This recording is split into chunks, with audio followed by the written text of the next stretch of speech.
Hello everyone, welcome to my channel Juggling Code and Chaos. My name is Afionga Ko and I'm a mom, a wife and a software engineer. In this video, I'll be sharing my experience with you on how I became a software engineer.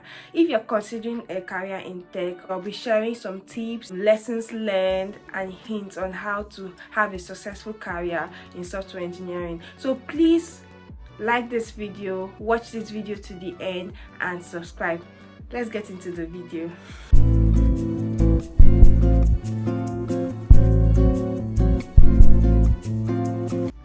So my journey did not actually start in tech. I studied petroleum engineering in the university actually. I was introduced to a course computer programming where I was introduced to Fortran and Quick Basic. Software engineering was not really the thing by that time as it is today. So I started to enjoy solving problems with programming, and around that same time too, I had a friend that kept on encouraging me to explore programming further. And even though it was not a big deal back then, it was an encouragement that actually stuck with me, and I decided that this is something I really wanted to do. So after that course, I started teaching myself programming little by little. I started doing Visual Basic and Windows Form, just manipulating it using Stack Overflow, and just watching it work and just being excited. I loved solving problems, so whenever I see that I'm able to solve the problem or see that it works, I'm always really excited. So one of my friends asked me some time ago why I decided to go into software engineering. I think one of the reasons was that when I started studying petroleum engineering, I realized that petroleum engineering was just straightforward.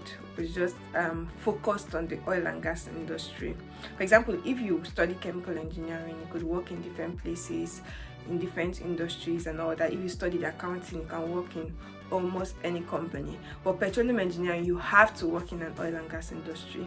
And of course, the oil and gas industry was also, I wouldn't say saturated, but different fields can work there. So there's nothing to make me unique. So I just felt like maybe I had to diversify, you get it, do something else, so that I could come out of school and not be looking for a job. So that was one of the reasons why I did it. I felt like programming was my way out. I could learn programming and find a job in that area, or hopefully I find a job in the oil and gas sector. So let's get back to the story.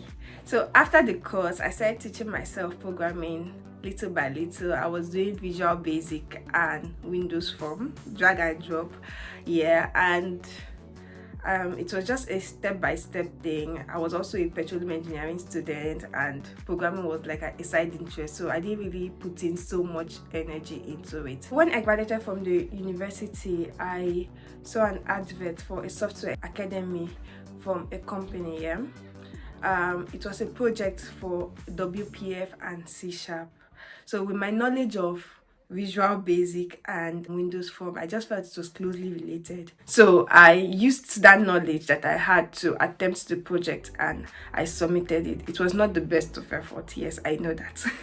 I really did not know so much, but I tried and I submitted it. So after submitting the project, I moved on with my life.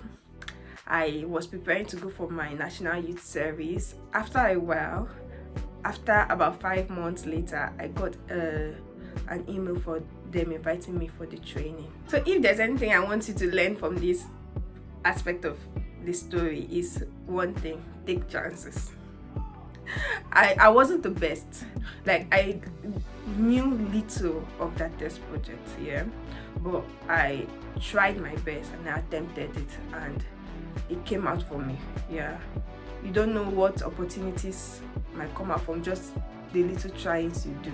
So when I started the training, I found out something very interesting. They had actually called the best people that did the test project and told them to resume for the software academy. but actually they needed more people, so they decided that they should invite everyone that attempted the project. And that was how I was called.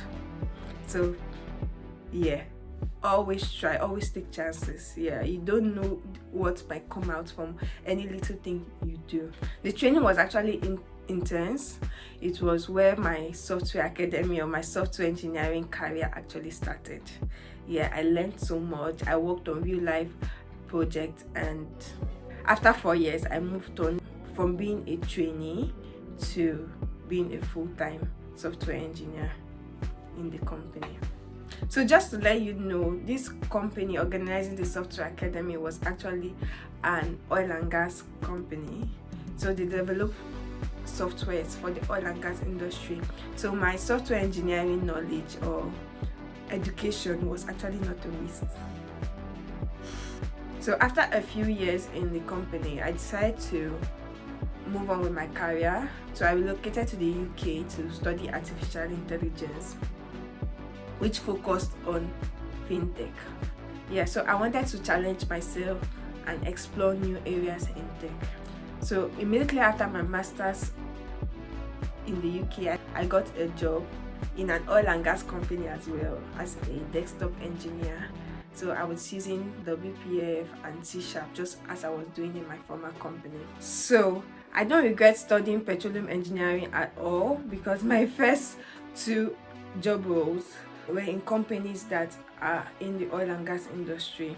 So it just gave me that leverage that I needed to get the job offers. So I don't regret it at all. So yeah, that's my brief story of my journey into tech. And I started in petroleum engineering. I went into software engineering by chance, and then here I am in software engineering and doing the best I can. So these are the lessons I want you to learn. Be open to exploring new interests. They can change your life, just like software engineering changed my life. Take chances. Yes, even if you're not fully ready, take chances. Also, keep on learning bit by bit. You might not know what that small learning has done. You might think that, okay, I don't really know anything, but just learn one thing here and there, and before you know, at the end of the day, all the dots will connect. So yes, keep on learning. Persistence and effort can open doors for you. So be persistent in your learning, put in effort in whatever you do, and doors will open for you at the right time. And finally, never stop learning and challenging yourself. So thank you for watching my story. If you're on this journey or on your own journey, never forget that every step counts, no matter how small it is. So keep learning, keep trying, and don't be afraid to take risks. Who knows, your story might inspire someone else one day. So if you enjoyed this video, don't forget to like, to share, and subscribe for more content. And if you have any questions or want to share your own journey, leave a comment below. See you in my next video. Bye.